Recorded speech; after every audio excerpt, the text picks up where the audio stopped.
On to somebody who has worked professionally with Mr. Ratan Tata in the past, a large leader in his own right, Mr. Anil Kumar Sardana, MD of Adani Energy Business, is with us as well. Mr. Sardana, good having you. Thanks so much for joining in. Good afternoon, Neeraj here. You have personal experiences, professional experiences with Mr. Ratan Tata. So sincere condolences to you for what has happened. What is your reaction to the kind of loss that this means for corporate India and for the nation? Thank you, Neeraj. As the nation mourns the departure of a patriarch, I guess there'll be no parallel to Mr. Tata. I was personally very blessed to have worked directly with him as my immediate superior.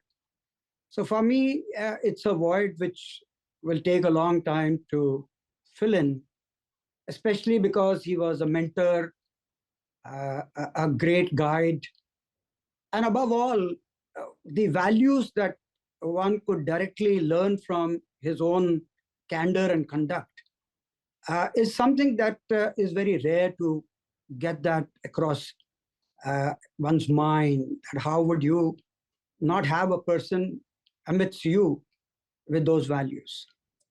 So while physically we may have lost, but I guess his legacy is very well etched in everyone's mind, whosoever has worked with him, and particularly for many of us who have had the opportunity of working directly with him for many, many years. We will continue to manifest his learning, teachings through our actions. So I would say it's a huge void, which only time will heal. May his soul rest in peace. May his family have the fortitude to bear this loss. But for all of us, it means that we don't have the presence of the mentor. And one would hope that we will continue to take his teachings forward through our actions. So right, it's a loss that we will mourn and probably only time can heal. And this is such a human reality for all of us, right? But we have with us Ravi Kant, former Vice Chairman and MD of Tata Motors as well, joining us. Mr. Kant, hi, it's Samina joining in. We have lost one of the most precious titans of our time. The legendary Tata sir has passed away and the nation has pretty much come to a halt. You worked with him extremely closely, both professionally and personally. What were your, key learnings from Tata sir? What does he leave behind for you on a personal and professional front in more ways than one? First and foremost is Mr. Tata taught us how to think big. And I think that's a great quality that he imbued in the group itself, where to see an opportunity where none existed, to go after something very, very big and which is not constrained by the current situation at any point in time. So that is something which I think group saw and delivered on. And in Tata Motors, I was fortunate to have been there to kind of help him translate that dream into reality. When I joined the group, when I joined Tata Motors, our turnover was $1.6 billion. And when I left 15 years later, it was $39 billion. Now, this is a very big jump, a very large size by any standard, even by world standards. And how did it happen? It happened only because of Mr. Tata's foresight that he will not accept the constraints of present times, but we look at something very big and bold. He did that. Along with that, he had a very soft quality, very humane touch. He always supported his people. He always had trust in his people. And therefore, people felt, I would say, encouraged to go after these big risks and big steps and convert them into reality. I think So creating trust amongst people is something which is very unique in Mr. Tata. And the combination of these two things, thinking big and having trust, really was a magic formula which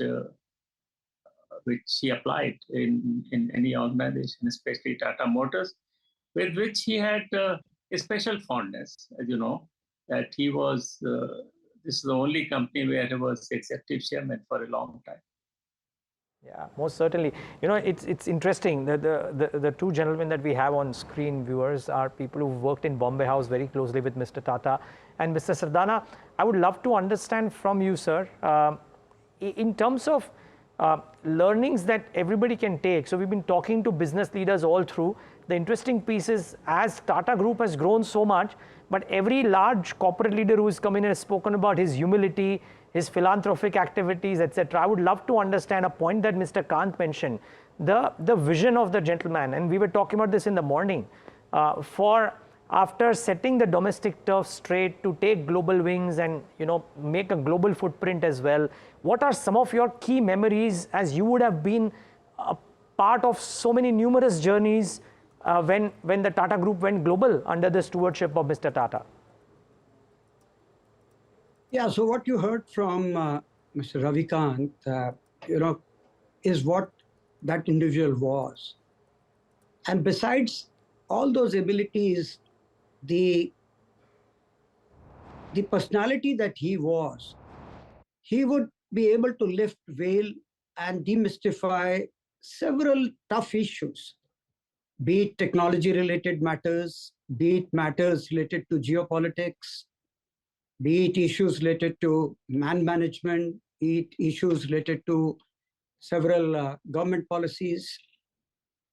The simplicity that he embodied in thinking and with the integrity of thought and purpose that he exhibited, that was rarest of rare aspect that you would relate to him, and he would therefore come across very clearly and cleanly for any and every issue that he will discuss with you. I recall my days in telecom, recall my days in the energy side, and the way he would engage on technology which is benchmarked across the globe. For a person of his stature, of his pedigree, one does not expect that he would be such an avid reader that he would have gone through details meticulously and be able to guide you on those aspects. So that is something very, very rare to find, that a person with so much of humility, with large vision, will also be able to get down to micro level and be abreast of what's happening globally. So some of those attributes that we all saw and saw him practicing gave us the trust that you know, we are being guided in a manner that we will be able to take it to logical point. And you heard some of those examples in terms of how one could multiply and how one could deal with many of those domestic and global matters and multiply it in the manner that the group could eventually achieve scale and heights which everyone today knows about. Right. I want to refer to a statement made by Ratan Tata to Humans of Bombay in 2020, and I want to talk about this because I think that he was known as the father of Indigo and nano cars. And he says, "I remember seeing a family of 4 on a motorbike in the heavy Mumbai rain. I knew I wanted to do more for these families who were risking their lives with the lack of an alternative. By the time we launched the Nano, our costs were higher, but I'd made a promise and we delivered on that promise. Looking back, I'm still proud of the car and the decision to go ahead with it." This is what Ratan Tata told Humans of Bombay, and he said Nano was meant for our people. Mr. Kant, you, I believe, if not wrong, worked closely with Tata sir during the innovation and, of course, bringing Nano to the streets of Mumbai. It was quite the journey, a different kind of legacy left behind. While the Nano doesn't exist anymore, it of course brought to light and continues to inspire engineers, innovators and entrepreneurs, not just in India but all over the world.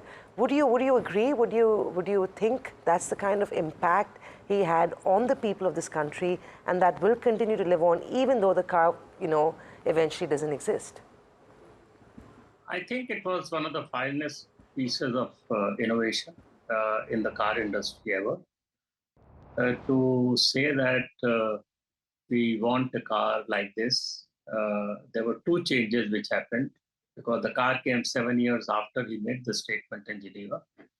One was that the commodity prices have shot through the roof, and the other was that the car, which was conceived earlier, had modified itself into a very, very real car with meeting all the safety norms and other prevalent norms in the country.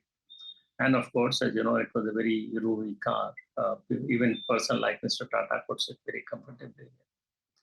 So on two axes, the car cost went up, and therefore it was a well-nigh impossible task.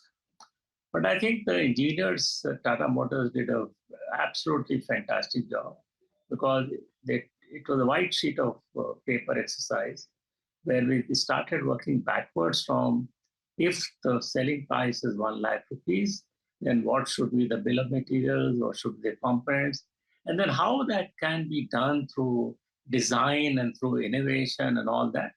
And a group of people within Tata Motors and our vendors, I must confess that vendors played a big role in that, and our suppliers made a big role in it. And they made it happen. That car was available 7 years later at a price of 1 lakh rupees. I think it's a huge thing into how innovation can be done. And I'm very, very proud that of the team at Tata Motors. And of course, Mr. Tata played a very key role in making all this happen. Sardana, one last question for you, and this is a little bit beyond business and knowing Tata sir professionally. Please share with us one fond memory that will be with you forever of Ratan Tata. We've got a collection of some very human moments of Ratan Tata that we're trying to collate. So it'd be nice for us to hear from you one moment that you remember very fondly when you look back at your days with him. I mean, there are many moments because on one side, he was, I would say, bold thinker. On the other side, he was very trusting of people. And there are small moments I think each person would have seen in their lives that which touch them. And even if there is a worker and he's talking to him, he would listen very intently to that person and his woes and find a solution to it. So I would say his life was always full of these incidences day after day, whether it was the CEO of the company or whether it was a worker of the company. And as you know, ultimately his love for animals and especially dogs. Mr. Sardana, that question for you as well. One fond memory that will last with you forever of Tata sir. We've got a collection of very human moments of the man himself, and we'd love to hear from you. Well, like Mr. Kant said, it's very difficult to put everything in terms of saying that this is the topmost memory that one has. Every day's interaction, every day's discipline that you will see in the person clearly showed that there was not one, but several such moments of engagement that one would clearly recall, having worked closely with him. You sort of hear attributes from people outside, and one has seen those as every moment being lived across in our engagement. So typically when we dealt with foreign companies, we dealt with foreign dignitaries, the way he will come across, the way he will put his humility and simplicity, you will always be surprised in terms of the fact that what he is inside, what he is outside. So there were several such attributes that one would see every day. And I think one of the key aspects that in the recent times people have seen is that when the arrangement with Docomo landed into a problem, he spearheaded saying that I have made promise to Docomo as a part of the agreement that we will return their money if the government is not able to give us spectrum. and see the commitment. He could have easily taken guise of the Indian government policy that we are not able to give money, but he went right up to the doors of the court and got that because he had made a commitment.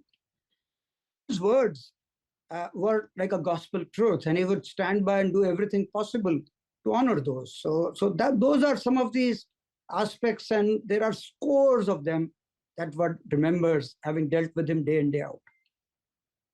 Got it. I have one final question to both of you, really, and because a lot of conversation around succession at the Tata Group. I mean, are there challenges to it? Any thoughts that you can share, Mr. Sardana? Let me start with you. I don't want to. I guess the group is large enough and stable enough that that they would have no issues at all. As far as the business is concerned, it's well saddled with Mr. Chandra. And as far as the trusts are concerned, I'm sure there is succession already delineated and planned. You would have heard in the last few months there were groups created to steer in the event that there were any such challenge. And I guess for a group as stable as Tata's, those things shouldn't be a worry at all. You would echo Mr. Sardana's thoughts. Anything that you would like to add before we wrap up? Yeah, actually, I left the group a decade ago, and therefore I play no part in these things, and therefore I leave it to the best judgment of people who are in charge. Okay. Thank you, Mr. Kant and Mr. Sardana, for taking the time out to talk to us, and of course, condolences to you on the loss of a big sort of Ratan of our country.